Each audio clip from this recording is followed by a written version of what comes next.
Doctor Mohammad Yunus এখন রাষ্ট্র ক্ষমতা পরিচালনা করছেন। বেশি দিন নয়, মাত্র 2 সপ্তাহ হলো তিনি ঠিক প্রধানমন্ত্রীর যে চেয়ারটি, সেই চেয়ারটি পরিচালনা করছেন তার প্রিয়জন এবং আপনজনদেরকে নিয়ে। এবং এখন পর্যন্ত যতটুকু আমরা জানতে পেরেছি যে কোনো রকম দেশি এবং বিদেশি কোনো চাপ তার উপরে নেই। তিনি নিজের ইচ্ছায়, নিজের পছন্দে চলছেন। কারা উপদেষ্টা হবেন, কারা সচিব হবেন এবং গুরুত্বপূর্ণ পদ পদবিতে কারা বসবেন, এই পুরো জিনিসটি তিনি স্বাধীনভাবে করতে পারছেন। ফলে তার এই যে সাম্প্রতিক কর্মকাণ্ড, সেই কর্মকাণ্ডের ব্যাপারে আমরা প্রথমত বলতে পারি যে তিনি স্বাধীনভাবে কাজ করছেন। স্বাধীনভাবে কাজ করার মতো তার তাগত রয়েছে, শক্তি রয়েছে। এবং আগামী দিনগুলোতে যদি তার এই কর্মের ফলে দেশের উন্নয়ন ঘটে, সংস্কার হয়, ব্যাপক পরিবর্তন হয়, বহির্বিশ্বে আমাদের মান মর্যাদা বৃদ্ধি পায়, তাহলে তাকে নিয়ে যে মিথ ছিল মানুষের মনে, তিনি জ্ঞানী, গুণী, বিশ্ববিখ্যাত ব্যক্তি, তিনি সব পারেন এবং তাকে ওন করা আমাদের জন্য গৌরবের বিষয়। এরকম প্রচার এবং প্রোপাগান্ডা আমরা যারা চালিয়েছিলাম, আমাদের খুশির সীমা পরিসীমা থাকবে না। কিন্তু তিনি যদি ব্যর্থ হন, তাহলে এই যে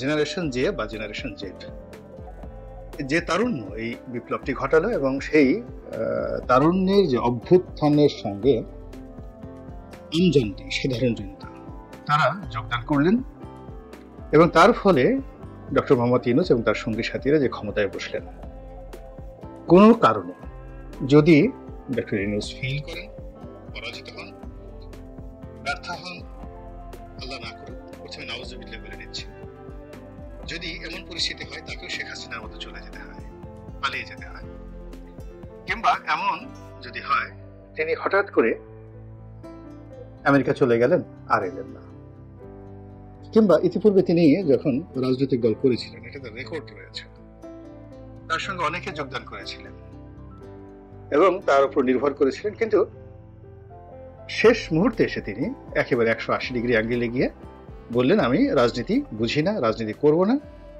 এটা ভুল হয়েছে। এবং তিনি একেবারে এয়ারপোর্টে এসে সেই কানে ধরে তিনি জাতির কাছে মাপ চাইলেন। এই ঘটনা যখন ঘটেছিল, সে আজ থেকে 15 বছর আগে, তারও আগে, 16 বছর আগে, তখন তার তারুণ্য ছিল, বয়স ছিল, তাগত ছিল। এখন তিনি বয়সের ভারে নুজু, কাজেই আগের মতো তার তারুণ্য নেই, শারীরিক শক্তি নেই, মনোবল নেই, কিন্তু মেধার যোগ্যতা হয়তো আগের চেয়ে বেশি আছে, অভিজ্ঞতা আগের চেয়ে বেশি আছে। তো এই কারণে তার সফলতার কোনো বিকল্প নেই আমাদের জন্য। কারণ হলো, যদি তিনি ব্যর্থ হন, তাহলে এই যে তরুণ যারা জেনারেশন, লাখ লাখ তরুণ, যাদের ঘাম, যাদের অশ্রু, চোখের জল, যাদের রক্ত একাকার হয়ে গেছে বাংলার জমিনে, এবং এই রক্তের উপর দাঁড়িয়ে আজকের এই গণঅভ্যুত্থান কাজ করছে, যদি কোনো তৃতীয় শক্তি আসে, যদি কোনো অশুভ শক্তি আসে, তাহলে এই লক্ষ লক্ষ তরুণের ঘর বাড়ি জ্বালিয়ে দেওয়া হবে।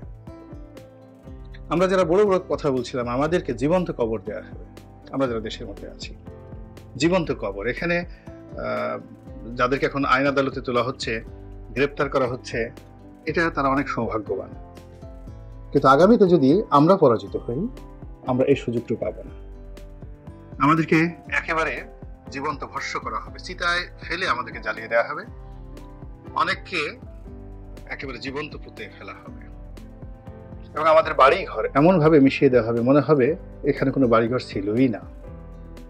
কাজেই ডক্টর ইউনূস কোনো একক ব্যক্তি নন, তার ইচ্ছার সঙ্গে আমাদের জীবন জড়িত, তার সফলতার সঙ্গে আমাদের বেঁচে থাকার যে আকাঙ্ক্ষা, সুখ, শান্তি এবং সমৃদ্ধি জড়িত।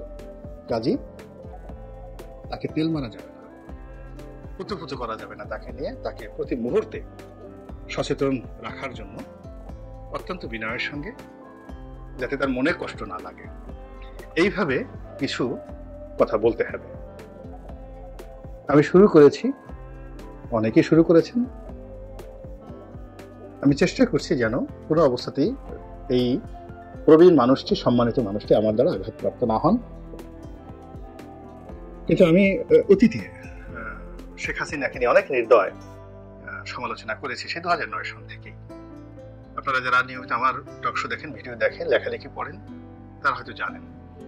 তো সে তুলনায় আমি ডক্টর মোহাম্মদ ইউনূসের ব্যাপারে আমি হৃদয়ের যে অর্ঘ্য, প্রেম, ভালোবাসা, প্রণতি, ঠিক সেইগুলোকে রেখে আমার পিতা, আমার কাকা, আমার দাদা, আমার সন্তান, আমার প্রিয়জন, তাদেরকে আমি যেভাবে অত্যন্ত বিনয়ের সঙ্গে যে বিষয়গুলো বলি, সেই কথাগুলি আমি তাকে বলছি।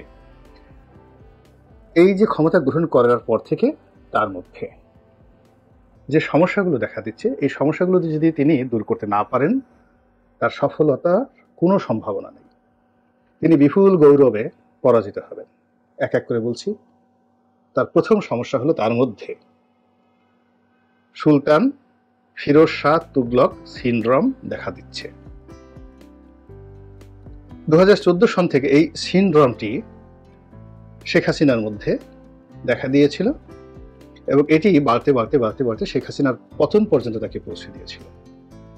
এখন সুলতান ফিরোজ শাহ তুগলকের যে সিনড্রোম, এটা কি? যেহেতু তিনি পণ্ডিত ব্যক্তি, তার আশেপাশে অনেক পণ্ডিত ব্যক্তি রয়েছেন, কাজে এটা বলতে গেলে এই ভিডিওতে অ্যাটলিস্ট 30 থেকে 35 মিনিট সময় লাগবে। আমি শুধুমাত্র ইঙ্গিত দিয়ে দিলাম যে দিল্লিতে সুলতান মুহাম্মদ বিন তুগলকের পর যিনি দিল্লির সিংহাসনে বসেছিলেন নবাবদা, এবং দীর্ঘ সময় তিনি ক্ষমতাতে ছিলেন, তার মধ্যে একটা দুর্বলতা ছিল। রাষ্ট্রবিজ্ঞান এবং রাজনীতির ভাষায় এটাকে ফিরোজ শাহ তুগলক সিনড্রোম বলা হয়।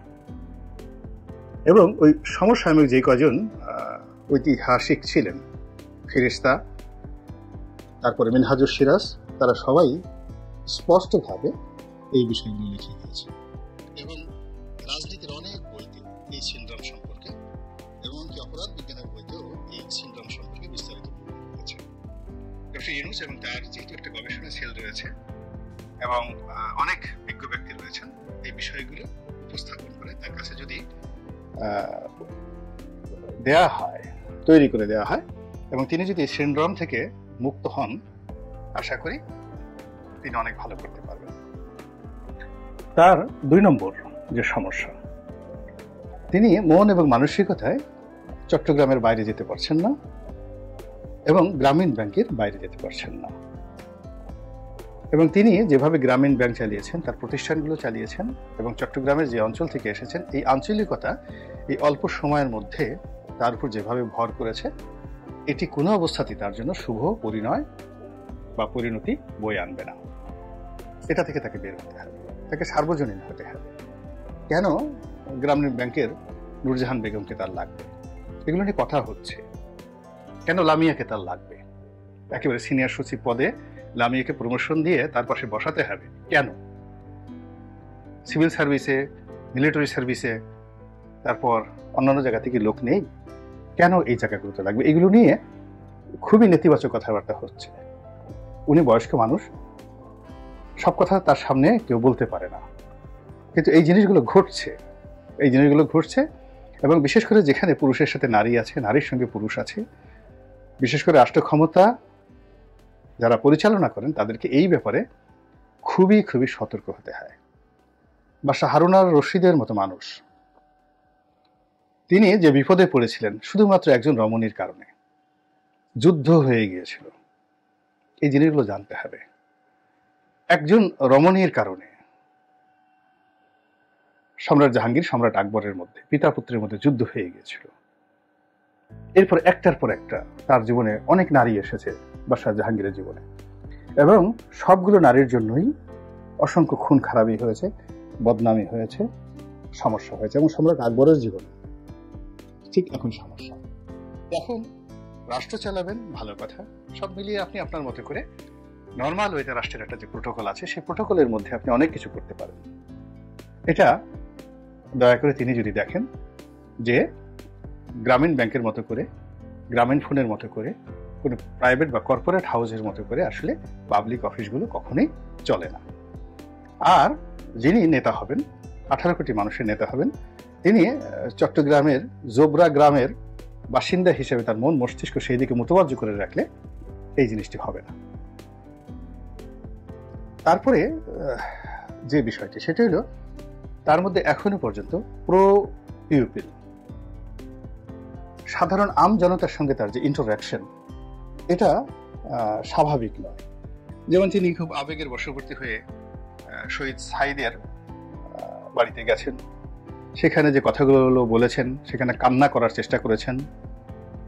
তার পিছনে দাঁড়িয়ে জনৈক ছাত্র নেতা বা সমন্বয়ক তিনি চোখ পিটপিট করে বারবার চোখের পানি বের করার চেষ্টা করেছেন। এই দৃশ্যগুলো আসছে।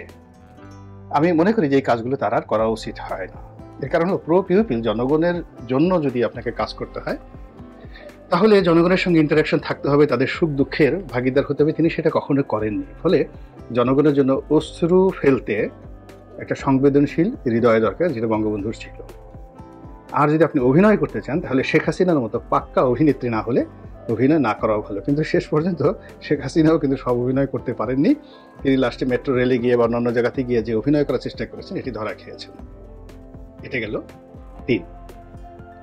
4 নম্বর হলো তার যে পররাষ্ট্রনীতি, সেই পররাষ্ট্রনীতির ক্ষেত্রে এখনো পর্যন্ত মারাত্মক দুর্বলতা আমি লক্ষ্য করছি।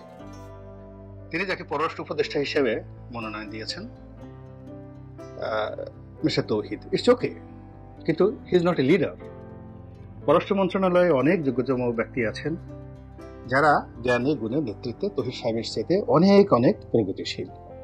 তার ভিতর দেশপ্রেম হচ্ছে না। এর কারণে দেশের এই মুহূর্তে তিনি আমেরিকাতে গিয়েছেন, সিয়াটলে গিয়েছেন। কেন গিয়েছেন? তার কন্যার সন্তান হবে। তো তার কন্যার সন্তান হবে এই জন্য তিনি সেখানে গিয়েছেন। এই রাষ্ট্রের এই গুরুত্বপূর্ণ অবস্থায় পুরো মন্ত্রণালয়কে ফেলে দিয়ে চলে গেছেন। কাজে এরকম একজন লোককে তিনি সঙ্গী হিসেবে নিয়েছেন যিনি হামিম অর্থাৎ বিপদের বন্ধু নন। যদি তিনি ডক্টর ইউনূসের কাছে বিস্তারিত বলে বিদায় নিয়ে থাকেন তাহলে ডক্টর ইউনূসের এই মুহূর্তে এই যে পররাষ্ট্র মন্ত্রণালয়ের যে কর্মকাণ্ড, তার দায়িত্ব এবং কর্তব্য এই সম্পর্কে তার কোনো ধারণাই নেই। তার ছুটি দেওয়া ঠিক হয়নি। আর যদি তাকে না বলে উনি ওনার মতো করে গিয়ে থাকেন তাহলে তার ব্যাপারে ব্যবস্থা নেওয়া খুবই জরুরি। 4 নম্বর গেল। 5 নম্বর হলো তার যে অ্যাডমিনিস্ট্রেটিভ পাওয়ার, পুলিশে, সিভিল সার্ভিসে, মিলিটারি সার্ভিসে কোনো জায়গাতেই এখন পর্যন্ত একটা সিঙ্গেল উদাহরণ আমি দেখতে পাইনি যার মধ্যে লিডারশিপ আছে, প্রত্যুত পণ্যমতিত্ব আছে, নেগোসিয়েশন আছে, ডিপ্লোম্যাসি আছে, পলিটিক্যাল মিশন আছে, ভিশন আছে ইত্যাদি। সবকিছু মনে হচ্ছে স্ক্রিপ্ট অনুযায়ী হচ্ছে। কোথা থেকে কিভাবে কখন কোনটা ঘটছে আমরা টের পাচ্ছি না। এখন এই কাজগুলো তো আলটিমেটলি ডক্টর মোহাম্মদ ইউনূসকে দায়িত্ব নিতে হচ্ছে। চিফ জাস্টিস তিনি রিফাত সাহেবকে চিনতেন, তো এত জায়গার মধ্যে তিনি এই হঠাৎ করে চিফ জাস্টিস নিয়োগ লাভ করলেন, তারপরে অ্যাটর্নি জেনারেল নিয়োগ লাভ করলেন। তার সঙ্গে এই দুটো রাষ্ট্রের খুবই গুরুত্বপূর্ণ পদ, এবং এই দুটো পদ ডক্টর মোহাম্মদ ইউনূসের জন্য অনেক গুরুত্বপূর্ণ, সর্বনাশের জন্য আর উপকারের জন্য। এই দুজন মানুষ কি করে এলো? পুলিশের IG, Dhaka metropolitan police commissioner, র্যাবের ডিজি, এই 3টি পদ কি করে এলো? তিনি কি আইজিকে চেনেন? তিনি কি মেট্রোপলিটন পুলিশ কমিশনারকে চেনেন? বা র্যাবের যিনি ডিজিকে করা হয়েছে তাদেরকে চেনেন? যদি জেনে থাকেন তাহলে এদের সকল দায় দায়িত্ব নিতে হবে। পুলিশ কেন গত 15 দিন পর্যন্ত অ্যাক্টিভ হতে পারছে না? কেন এই আইজি ওই তার আরামকে দাঁড়ায় বসে হেডকোয়ার্টারে সারাক্ষণ বসে থাকছেন? তার তো হেডকোয়ার্টারে একটা মিনিট থাকা উচিত না। প্রতিদিন তার অন্তত 10টা করে থানা ভিজিট করা উচিত প্রতিদিন, এবং থানার যারা কর্মকর্তা কর্মচারী রয়েছেন, কনস্টেবল রয়েছেন, তাদের সঙ্গে তার একসাথে বসে তার সিভিল ড্রেসে যাওয়া উচিত। ওই সমস্ত মাথায় ক্যাপ পরে হাতে লাঠি দিয়ে বড় একটা গাড়ি নিয়ে পো পো পো পো করে এটা ঘোরার কোনো দরকার নেই। তাকে তার যে কনস্টেবলরা ট্রমার মধ্যে আছে, ইন্সপেক্টর, সাব ইন্সপেক্টর ট্রমার মধ্যে আছে, এই ট্রমা থেকে বের করার জন্য তাকে শুধুমাত্র পাখির মতো আগামী 1-2 মাস 3 মাস তাকে ঘুরতে হবে পুলিশের কর্মকর্তাদের। সেই কাজ না করে সেখানে একবার র্যাঙ্ক পড়াচ্ছেন, একবার ব্যাচ পড়াচ্ছেন। এবং আপনারা গিয়ে দেখেন যে পুলিশ হেডকোয়ার্টারে আইজির যে রুম, এইরকম বালাখানা আর কোনো কর্মকর্তার নাই। বেনজির সাহেব এটা করে গেছেন। সাথে আবার একটা বেডরুমও আছে, বিশাল একটা বেডরুমও আছে। আপনি খাবেন, দাবেন, ঘুমাবেন, সব রকম অফিসের ব্যবস্থা রয়েছে। এখন এই কাজ করলে তো আসলে ডক্টর ইউনূস চলতে পারবে না। তার পুলিশ লাগবে, থানা লাগবে। থানাগুলোতে লোকজন ভিড় করছে, ছাত্ররা ভিড় করছে, সমন্বয়করা ভিড় করছে, তাদের সাথে পরামর্শ করে যেভাবে যাচ্ছে পাইকারি হারে মামলা হচ্ছে। এই আবার যাদেরকে ধরা হচ্ছে কার কোথায় কিভাবে কারকে কয়টা ডিম মারা হবে কি হবে কোনো কিছুর মধ্যে পুলিশের সেই নিয়ন্ত্রণটা নেই। এই দায়িত্ব তো ডক্টর মোহাম্মদ ইউনূসকে নিতেই হবে। এবং তিনি যদি সেই কমান্ডটা না আনতে পারেন পুলিশ বাহিনীতে, তাহলে শুধু অসহায় বোধ করলে হবে না। এটি গেল 6 নম্বর। 7 নম্বরে তিনি যে ভাষণটি দিয়েছেন সেই ভাষণের যে কথাবার্তাগুলো শুনতে ভালো, কিন্তু কোনো দিক নির্দেশনা নেই, অস্পষ্ট। রাজনীতিবিদ যারা হন, নেতৃত্ব যারা দেন, ভেরি পয়েন্টিং, এই কাজ করব এই কাজ করব না, এই কাজ আমি এতদিনের মধ্যে করব, এই কাজ আমি করব না, এটা আমার পক্ষে সম্ভব নয়, আমি সব দিতে পারবো না। কিন্তু নেতা যদি বলেন আপনারা আমাকে এনেছেন, আবার যখন বলবেন চলে যাবেন, আরে বাবা তাহলে আপনি নেতা হবেন কি করে? কথাটা একটু ব্যাখ্যা করেন তো, জিনিসটা কেমন হয়? আপনারা আমাকে এনেছেন, তাহলে আমরা ডেকে ডেকে এনেছি, আসো আসো আসো, ভালো কথা, কে ডেকে এনেছে? আবার বলছেন যে আমাকে বলতে গেলে যদি বলেন যে চলে যাব, চলে যাব, তাহলে আপনার দরকারটা কি?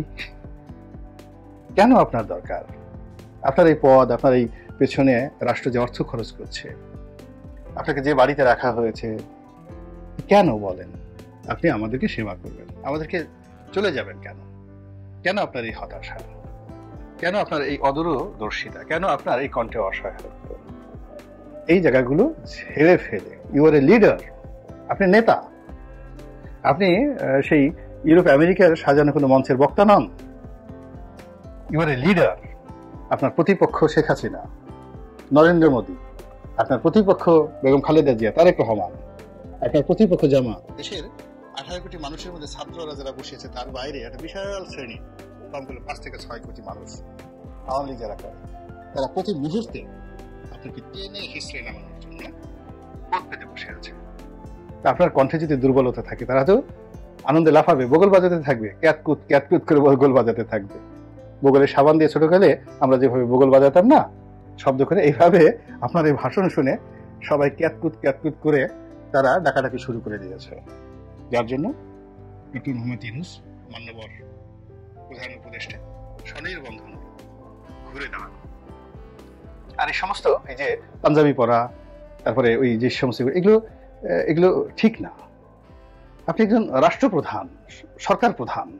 এখন চুপ্পু সাহেব রাষ্ট্রপ্রধান হলেও দুটো জিনিস আপনার মধ্যে, আপনি মার্সিডিজ গাড়িতে চড়ে ঘুরে বেড়াচ্ছেন, সবচেয়ে দামি একটা বুলেট প্রুফ গাড়ি, মার্সিডিজ এস ক্লাসের সবচেয়ে আপার গ্রেডের গাড়ি শেখ হাসিনা যেটা পড়তেন, এর সাথে আপনার ওই পাঞ্জাবি, পুরনো পাজামা, এইগুলোকে মানে এগুলো আসলে মানায় না, দেখতে খারাপ দেখায়। You are representing the nation.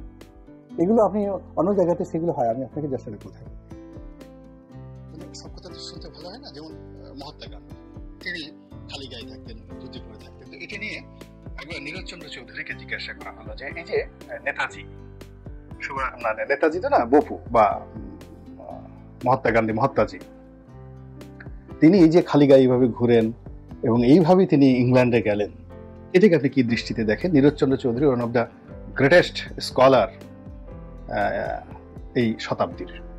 তিনি বলেন যে এর সে ভণ্ডামি আর নাই, ওর মধ্যে ভণ্ডামি ছাড়া আর কোনো কিছু নাই, কোনো লেখাপড়া নাই, কোনো জ্ঞান নাই, কোনো গরিমা নাই। ও ভণ্ডামি করে একটা সুযোগ নিয়ে এ ভারতবাসীকে বিভ্রান্ত করছে এবং ভারতের সমস্ত আন্দোলনকে সর্বনাশ করে দিচ্ছে। এবং এ কথা দেশ পত্রিকাতে 1986 সনে এই নীরজ চন্দ্র চৌধুরী এই সাক্ষাৎকারটি ছাপা করেছে। এখন প্রতিটি মানুষেরই স্থানকাল পাত্র ভেদে ওইভাবে তার পোশাক আশাক, খাবার দাবার। আপনি থাকছেন যমুনাতে, চলছেন আপনি মার্সিডিজ বেঞ্চে, খাবার দাবার খাচ্ছেন রাজকীয় খাবার দাবার, আর আপনি পোশাক পরছেন গ্রামীণ চেক। It's not fair. আপনাকে অন্য সবরা যাওয়ার সময় দেখুন, একসময় নরেন্দ্র মোদী খুব অপড্রেস ছিল, মমতা ব্যানার্জি অপড্রেস পড়েন, কিন্তু যখন রাষ্ট্রীয় যে প্রোটোকল হয় সেখানে বিশ্ব নেতাদের মাঝে যখন আপনি দাঁড়াবেন, বাংলাদেশকে রিপ্রেজেন্ট করবেন, আপনি নেলসন ম্যান্ডেলার পোশাকের দিকে তাকায় দেখেন, তার পোশাকের দিকে তাকায় দেখেন। এখন আপনি কি নেলসন ম্যান্ডেলার চেয়ে বড় হয়ে গেছেন?